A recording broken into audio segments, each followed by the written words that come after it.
Bonjour et bienvenue dans cette quatrième vidéo de la série sur les solutions consacrée à la détermination expérimentale d'une concentration.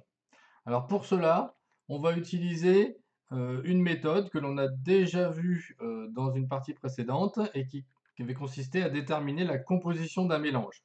Alors on peut appeler ça un dosage par étalonnage. Alors pour cela, eh bien, on va avoir besoin d'une gamme d'étalonnage, c'est-à-dire d'un certain nombre de solutions de concentration connues, pour lesquelles on utilisera une grandeur physique pour les différencier. Alors ce sera soit la couleur, soit la masse volumique. Alors évidemment, on ne peut utiliser la couleur que pour des solutions colorées. On rappelle que plus la couleur est foncée et plus la solution est concentrée. La gamme d'étalonnage, comme l'on peut voir en dessous, pour des solutions colorées, donne ce que l'on appelle une échelle de teinte. On peut la voir en dessous. On peut donc déterminer la concentration d'une solution par comparaison de la couleur. Alors, il faut pour cela évidemment que les concentrations des solutions étalons encadrent celles de la solution inconnue. Si elle est en dehors de celle qu'on a fabriquée, c'est difficile de se prononcer sur sa concentration. Alors, on peut utiliser notre œil pour faire la comparaison, ou bien encore un spectrophotomètre qui effectuera des mesures un petit peu plus précises. Alors, donc, on compare la couleur de la solution à celle des solutions étalons. Donc là, on place notre solution inconnue et on essaie de regarder où elle se place par rapport aux solutions étalons que l'on a fabriquées. Et là, on se rend compte, par exemple, que notre solution de concentration inconnue est comprise entre celle des solutions 3 et 4. Ça va donc nous donner un encadrement de la valeur de la concentration de cette solution.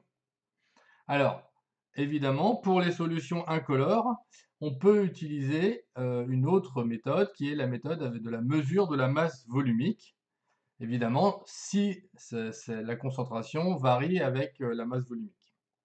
Alors, cette méthode, bien, elle fonctionne bien, par exemple, avec des solutions de sel ou de sucre.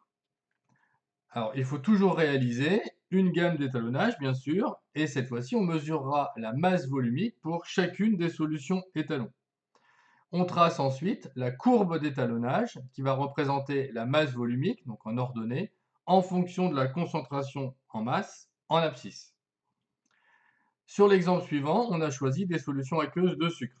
Donc voici la courbe d'étalonnage que l'on peut obtenir à partir de 8 solutions étalons dont la concentration varie entre 50 et 400 grammes par litre.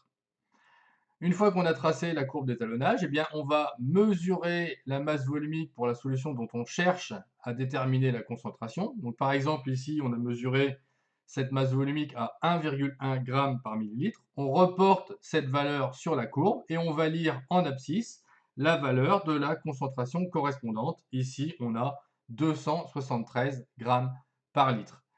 Voilà, c'est tout pour cette vidéo. Je vous remercie. Au revoir.